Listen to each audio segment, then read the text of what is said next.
아버지, 지난밤도 주님의 은혜의 날개 아래 저희들 보호하여 주시고 평안한 쉼을 누리게 하시고 2026년 3월 19일 아름답고 소중한 새 하루를 허락하여 주심에 감사를 드립니다. 하루의 첫 시간 새벽을 깨우며 주님 앞에 나왔습니다. 하나님이 계시는 성은 무너지지 않고 그 하나님께서 새벽부터 우리를 도우시리라는 시편의 고백처럼 결코 무너질 수 없는 믿음의 반석, 이 귀한 이수 성전에 나와 나를 도와주실 주님만을 바라보며 나아간 우리 사랑하는 성도님들을 기억하여 주시고 오늘도 저들이 걸어가는 걸음 위에 하나님의 크신 도우심을 허락하여 주옵소서. 이 아침 하나님께 올려드리는 예배가 신령과 진정으로 드리는 하나님이 기뻐하시는 예배가 되게 하시고 찬양과 기도와 말씀을 통해 나를 사랑하시는 주님의 음성을 듣게 하시고 진정 주님이 원하시는 믿음의 모습을 회복하고 주님이 주신 사명 힘써 끝까지 감당하겠습니다 결단하는 은혜의 시간으로 인도하여 주옵소서. 주님께서는 이 세상에 화평을 주러 오신 것이 아니라 검을 주러 왔다 말씀하셨습니다. 세상에 거짓 평화를 물리치시기 위해 주님은 우리에게 성령의 검 하나님의 말씀을 주셨습니다. 우리 안에 있는 거짓된 평화의 모습들, 연약하고 불의한 모습들을 성령의 검으로 찔러 쪼개고 또한 우리를 넘어뜨리려는 사탄의 세력들 하나님의 말씀으로 물리칠 수 있는 담대한 믿음을 허락하여 주옵소서. 그러나 주님, 매일 아침 주님 앞에 결단하며 나아가면서도 우리 안에는 여전히 갈등하고 흔들리고 넘어지는 연약한 모습들이 있습니다. 용서하여 주옵소서. 이 시간 우리의 영적인 게으름과 타협의 모습들 십자가 앞에 회개합니다. 진리의 검으로 내 안의 죄악을 도려내는 아픔은 피하려 하고 그저 갈등 없는 편안함만을 쫓아 살아왔던 우리의 어리석음을 용서하여 주옵소서. 내 몫에 십자가를 지고 주님을 따르기보다는 조금이라도 손해보지 않으려 십자가를 외면했던 우리의 무지함 또한 불쌍히 여겨 주옵소서. 이제는 나를 부인하고 나에게 주신 십자가를 지고 주님의 뒤를 따르는 참된 제자의 길을 걷게 하옵소서. 주님, 이 시간 저희들 하나님께 올려드릴 기도의 제목들을 가지고 나왔습니다. 갈급한 심령으로 나왔습니다. 간절한 마음으로 나왔습니다. 우리의 기도에 귀를 기울여 주시고 하늘의 신실한 응답을 허락하여 주옵소서. 주님은 약한 자를 강하게 하셨고 아픈 자 낫게 하셨고 슬퍼하는 자 위로하셨고 억눌린 자 자유를 주셨고 어리석은 자에는 지혜를 주셨습니다. 할 수 있거든이 무슨 말이냐, 믿는 자에게는 능하지 못한 일이 없다 말씀하신 우리 예수님만을 바라보며 나아갑니다. 오직 예수 그리스도 그 이름만을 붙잡습니다. 주님, 우리의 아픔과 약함을 치유하여 주시고 우리의 슬픔을 위로하여 주시고 우리의 어려움과 고난 모든 문제들 가장 선한 뜻대로 해결하여 주옵소서. 특별히 몸에 아픔이 있는 성도님들이 있습니다. 감기로, 대상포진으로, 성대결절로, 허리와 무릎의 연약함으로, 머리와 눈의 아픔으로, 면역력의 약함으로, 또한 수술 후 회복 중인 성도님 있습니다. 간절히 기도하는 저들에게 주의 권능의 손을 얹어주셔서 치유함 받고 깨끗이 나음을 얻는 은혜를 베풀어 주옵소서. 주님, 주의 뜻을 이루기 위해 이 땅 위에 세우신 교회들을 위하여 기도드립니다. 이 땅의 교회들이 빛을 잃어가고 맛을 잃어가는 안타까운 모습이 우리를 아프게 합니다. 세상에 빛을 던지고 세상을 정화시키고 세상을 이끌어가야 할 교회들이 도리어 세상을 닮아가고 세상의 방식으로 교회를 이끌어가려 합니다. 오직 믿음, 오직 예수, 오직 말씀, 오직 하나님의 영광을 바라보며 일어났던 종교개혁의 역사가 이 시대 이 땅의 교회에 다시금 일어나도록 역사하여 주옵소서. 특별히 이숙교회가 이 소중한 일에 하나님께 쓰임받는 교회가 되길 원하오니 성령 충만, 말씀 충만, 은혜 충만, 능력 충만한 교회로 세우시고 사용하여 주옵소서. 역사의 주관자가 되신 하나님, 아직도 총성이 멈추지 않고 있습니다. 모든 것을 전쟁과 무력으로 해결하는 인간의 어리석음을 돌이키게 하시고 대화와 타협으로 화해와 평화를 이룰 수 있도록 주님 강권적으로 역사하여 주옵소서. 오늘도 참된 평화를 우리에게 허락하실 예수 그리스도의 이름으로 기도드리옵나이다. 아멘. 오늘 하나님 말씀 우리 마태복음 10장 34절로부터 39절의 말씀 보겠습니다. 마태복음 10장 34절로부터 우리 39절까지 우리 함께 읽어 나갑니다. 내가 세상에 화평을 주러 온 줄로 생각하지 말라. 화평이 아니요 검을 주러 왔노라. 내가 온 곳은 사람이 그 아버지와 딸이 어머니와 며느리가 시어머니와 불화하게 하려 함이니 사람의 원수가 자기 집안 식구리라. 아버지나 어머니를 나보다 더 사랑하는 자는 내게 합당하지 아니하고 아들이나 딸을 나보다 더 사랑하는 자도 내게 합당하지 아니하며 또 자기 십자가를 지고 나를 따르지 않는 자도 내게 합당하지 아니하니라. 자기 목숨을 얻는 자는 잃을 것이요 나를 위하여 자기 목숨을 잃는 자는 얻으리라. 아멘. 하루의 첫 시간 우리 하나님께 예배드리는 성도님들 주 안에서 축복합니다. 우리 예수님이 주시는 은혜와 평강이 우리 사랑하는 성도님들 오늘 한날의 삶 가운데도 함께 하시길 주님의 이름으로 축원합니다. 우리 어제 새벽에는 예수님의 제자가 세상에 나가서 치러야 할 대가에 대해서 우리가 좀 살펴보았죠. 여러분, 제자가 누구입니까? 제자는 스승의 가르침을 받는 자고 또 우리 스승이신 예수님께서 걸어가신 그 발자취, 고난의 발자취를 따라 걷는 자가 제자다 말씀드렸어요. 그리고 그 길, 고난의 길을 결코 두려워하지 말아라. 세상이 아무리 우리를 조롱하고 핍박한다 할지라도 여러분, 세상은 우리의 몸은 죽여도 우리의 영혼은 능히 죽이지 못한다. 우리를 나를 더 잘 아시는 하나님, 그죠? 우리의 머리털까지도 세시는 그 전능하신 하나님만을 바라보며 우리가 담대하게 나가야 된다 말씀드렸어요. 여러분, 제자의 이마에는 두 가지가 쓰여 있어야 한다고 했죠. 하나는 고난, 하나는 사랑. 그런데 오늘 본문에서는 예수님이 아주 충격적인 말씀을 하나 하세요. 34절을 보시기 바랍니다. 내가 세상에 화평을 주러 온 줄로 생각하지 말아라. 화평이 아니요 검을 주러 왔다. 나는 평화를 주러 온 거 아니야. 칼을 주러 왔어. 칼을. 여러분, 칼은 상대방을 죽이기 위해 사용하는 게 칼이잖아요. 그렇죠? 그러니까 어떻게 보면 예수님의 이 말씀은 나는 살리려 온 게 아니라 죽이려 왔어. 살리려고 온 게 아니라 죽이려 왔어. 이렇게도 이해가 될 수 있는 그러한 말입니다. 그렇죠? 그러니까 우리가 아는 예수님과는 완전히 반대, 정반대의 말씀을 하시는 거죠. 여러분, 예수님이 이 땅에 오신 목적이 뭐예요? 이 땅에 오신 목적. 성경은요, 메시아는 평화의 왕으로 오신다, 이 사실을 구약에서부터 일관되게 말씀을 하고 있어요. 이사야 선지자는 이사야 9장 6절에서 뭐라고 말하냐? 한 아기가 우리를 위해 태어나셨다. 주께서 우리를 위해 한 아들을 주셨다. 그의 이름은 기묘자라, 모사라, 전능하신 하나님이라, 영존하시는 아버지라, 그리고 평강의 왕이다. 이렇게 예언을 했습니다. 여러분, 천사들은 예수님께서 태어나시기 바로 전에 목자들에게 나타나셔서 이런 말 했어요. 지극히 높은 곳에서는 하나님께 영광이요, 땅에서는 하나님이 기뻐하시는 사람들 중에 평화로다. 여러분, 예수님께서도 마찬가지예요. 산상수훈에서 예수님 뭐라고 말씀하십니까? 화평하게 하는 자는 복이 있나니 그들이 하나님의 아들이라 일컬음을 받을 것이다.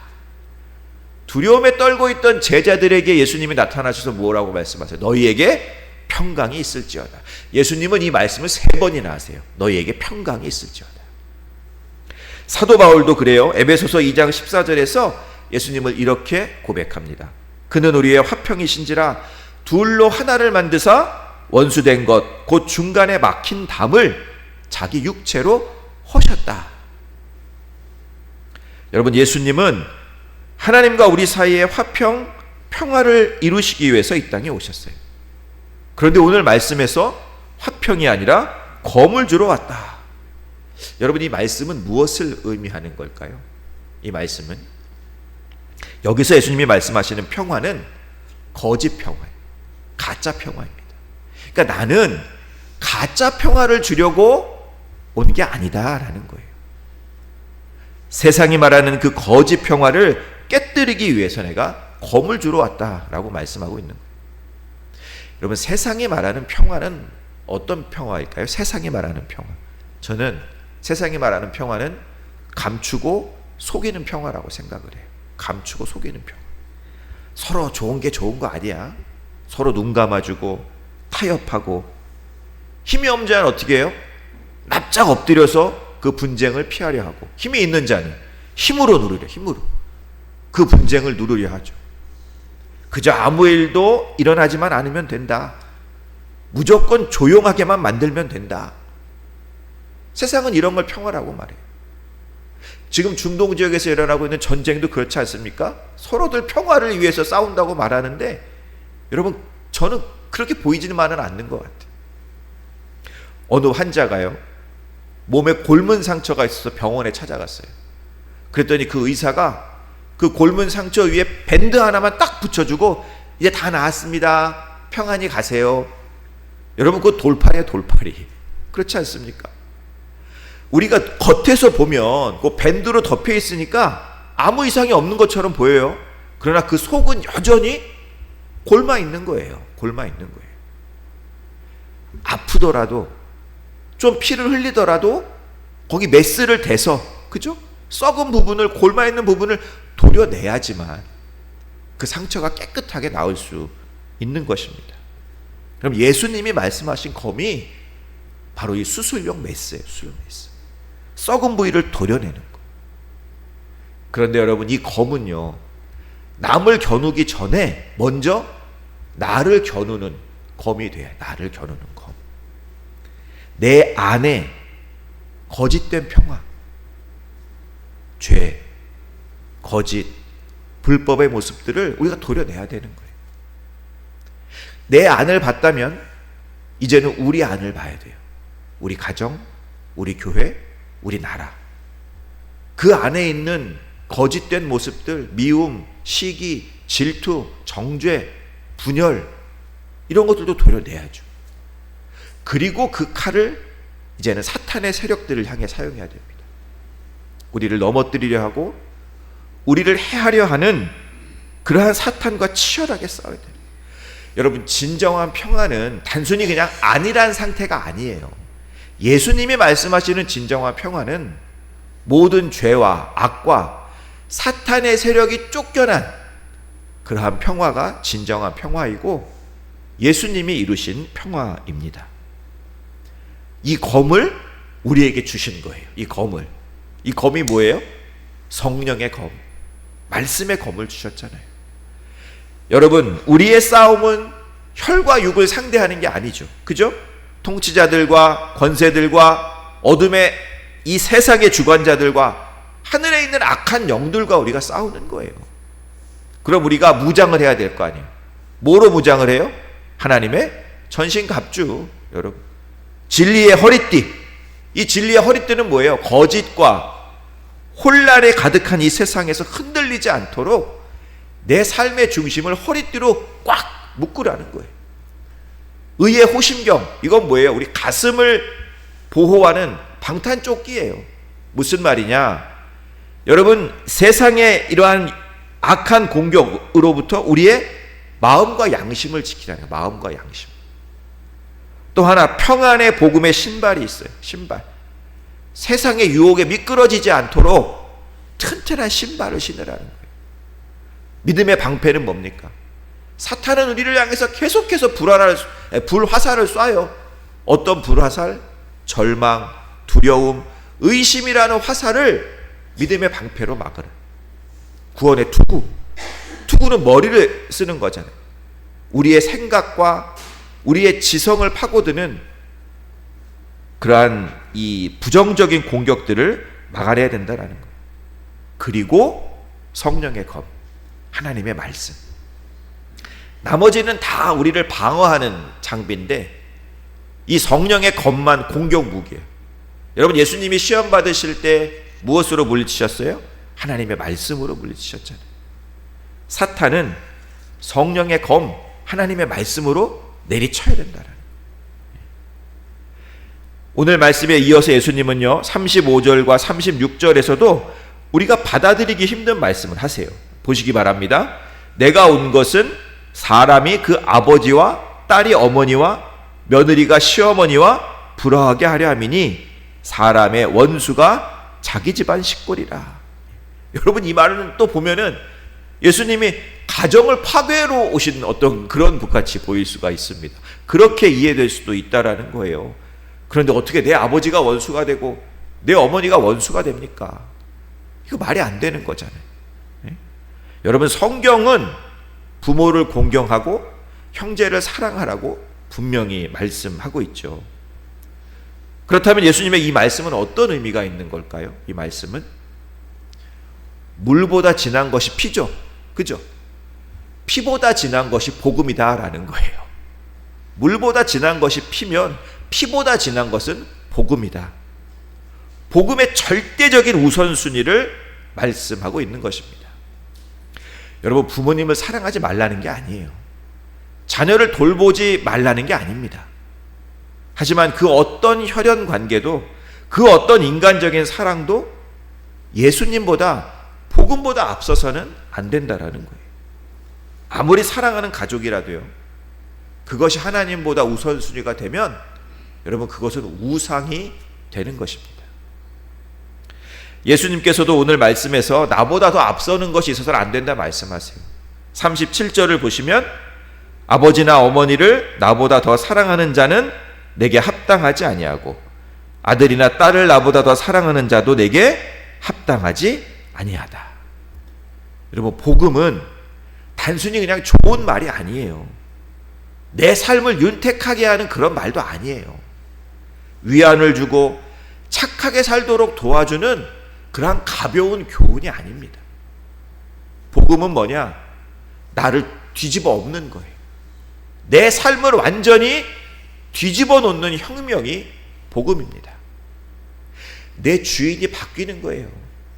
지금까지는 내 주인이 나 자신이었고 재물이었고 자녀였고 명예였고 이런 것들을 다 버리고 이제는 예수님만을 나의 주인으로 모시는 것입니다. 여러분, 예수님은 우리의 어떤 일부만을 원하시는 분이 아니에요. 우리의 전부를 원하십니다. 전부를.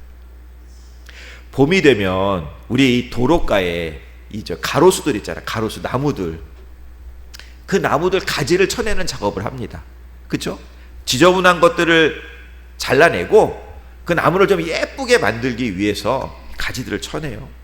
그런데 여러분, 아무리 예쁘게 정리를 했더라도 소나무가 단풍나무가 되지는 않습니다. 그냥 겉모습만 예쁘게 보일 뿐이지 소나무는 소나무예요.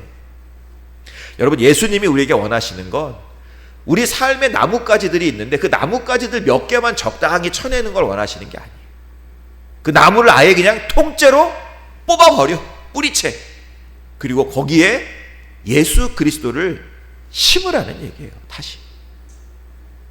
이것이 복음이에요. 복음. 우리에게 최우선 순위는 예수님만이 되어야 합니다. 예수님만이. 그렇다면 여러분, 복음을 최우선으로 삼고 성령의 검을 들고 우리가 영적 전투를 벌이는데 이러한 제자의 삶은 구체적으로 어떤 모습일까? 그건 십자가를 지는 거예요. 십자가. 오늘 말씀 38절을 보시기 바랍니다. 또 자기 십자가를 지고 나를 따르지 않는 자도 내게 합당하지 아니하니라. 여러분, 우리는 흔히 내가 져야 하는 십자가 하면 살면서 겪는 어떤 고생스러운 일이나 아니면 내 속을 썩이는 그러한 사람들을 가리켜서 십자가라고 하죠. 아이고, 왜 이렇게 우리 남편은 내 속을 썩이는지 몰라. 그럼 뭐래요? 당신이 져야 할 십자가야. 뭐 이런 말들 많이 하잖아요. 물론 이것도 우리가 져야 하는 십자가 맞아요. 하지만 여러분, 십자가라는 것은 내 불행한 처지만을 말하는 것이 아닙니다. 그죠? 내가 예수님의 제자로 살아가기로 결단했다면 내가 자발적으로 져야 하는 십자가, 주님의 뜻에 순종하기 위해서 기꺼이 감수하는 손해, 한 영혼을 구원하기 위해서 기꺼이 흘리는 눈물과 땀방울, 넓은 길로 갈 수 있는데 그것을 포기하고 오히려 내가 좁은 길을 택해서 걸어가다가 겪게 되는 핍박. 여러분, 이것이 바로 예수님이 말씀하시는 자기 십자가, 우리가 져야 하는 십자가예요. 여러분, 우리가 십자가를 질 때 어차피 져야 되는 거예요. 어차피 져야 되는 거예요. 그러면 우리가 그 십자가를 기쁘게 지고 가야 합니다. 기쁘게 지고 가야 해요. 누가복음 15장에 보면 이 구레네 사람 시몬이라는 사람이 나와요. 이 사람이 누구입니까? 예수님의 십자가를 대신 지고 간 사람이잖아요. 그런데 이 사람이 자원해서 그 십자가를 진 거 아니에요. 성경을 보면 사람들이 억지로 시몬에게 십자가를 지웠다라고 말씀하고 있습니다. 그런데 억지로 진 십자가이지만 이 십자가가요, 이 구레네 사람 시몬의 집안을 완전히 변화시켜요. 이 아들이 누구냐면 루포예요. 아들이, 시몬의 아들이 루포인데, 사도 바울이 이 루포에 대해서 뭐라고 이야기하느냐, 루포는 주 안에서 택하심을 입은 사람이야. 친히 그렇게 소개를 합니다. 그러니까 루포가 하나님의 귀한 종이 된 거예요. 또 시몬의 아내, 이 시몬의 아내에게는 사도 바울이 이런 말이에요. 그녀는 내 어머니와도 같아. 이게 무슨 말이에요? 그 아내는 헌신과 영성이 깊은 사람이 되었다라는 그러한 의미입니다. 십자가를 졌던 그 시몬의 가정이 완전히 변화된 거예요. 여러분, 우리가 피하려고 발버둥을 아무리 쳐도 그 십자가는 사라지지 않아요. 피할 수 없다면 우리가 그 십자가를 당당히 지고 기쁨으로 걸어가야 합니다. 그곳에 하나님의 능력과 은혜가 임하는 거예요. 오늘 39절에서 예수님이 그 은혜를 말씀하시죠. 자기 목숨을 얻는 자는 잃을 것이요 나를 위하여 자기 목숨을 잃는 자는 얻으리라. 여러분, 기독교는 역설의 종교입니다. 역설의 종교. 움켜쥐면 잃어버리고 내어버려야 얻게 되는, 낮아질 때 높아지고 약할 때 강해지고 죽어야 사는 것이 기독교입니다. 여러분, 신앙의 세계에는, 우리 신앙의 세계에는 삶의 모든 고통, 십자가의 아픔, 억울함, 눈물, 손해보는 것, 이런 모든 것들과 비교도 할 수 없는 영광이 있어요. 영광. 성도는 무엇을 바라봐야 되느냐? 고난 뒤에 올 영광을 바라봐야 합니다. 사도 바울이 로마서 8장 18절에서 이렇게 말하죠. 생각건대 현재의 고난은 장차 우리에게 나타날 영광과 비교할 수 없다라고 말씀하고 있어요. 좋은 집, 좋은 자동차, 좋은 환경, 완벽한 여건만이 진정한 평화가 아니에요. 내가 남들보다 잘 먹고 잘 입고 안락하게 사는 것이 여러분, 성경이 말하는 평화가 아닙니다. 진정한 평화는 어떤 평화냐? 십자가를 지고 난 후에 오는 평화가 진정한 평화입니다. 오늘 예수님께서 분명히 말씀하세요. 여러분, 예수님을 믿는다면 이 말씀에 귀를 기울이시기 바랍니다. 나를 위하여 자기 목숨을 잃는 자가 얻으리라. 잃는 자가 얻으리라.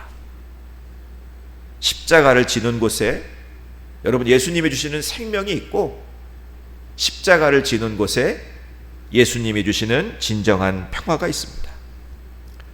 사랑하는 성도 여러분, 예수님께서 우리에게 검을 주셨어요. 어떤 검? 성령의 검을 주셨어요.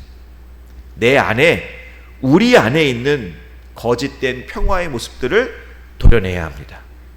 그리고 사탄과 치열하게 싸워야 합니다. 우리에게 최우선순위는 예수님, 복음이 되어야 합니다. 기쁘게 십자가를 지고 주님을 따르시기 바랍니다. 그곳에 주님이 주시는 생명, 진정한 평화가 임할 것입니다.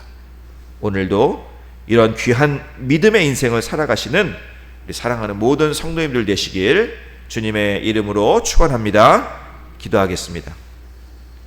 이제는 우리 주 예수 그리스도의 은혜와 하나님 아버지의 무한하신 사랑하심과 성령님의 감화 감동 위로 역사하심이 오직 주님만을 나의 삶의 주인으로 모시고 진정한 평화와 생명을 위해 나에게 주신 십자가를 지고 주님을 따르겠습니다 결단하는 우리 모두에게 함께 하시기를 간절히 축원하옵나이다.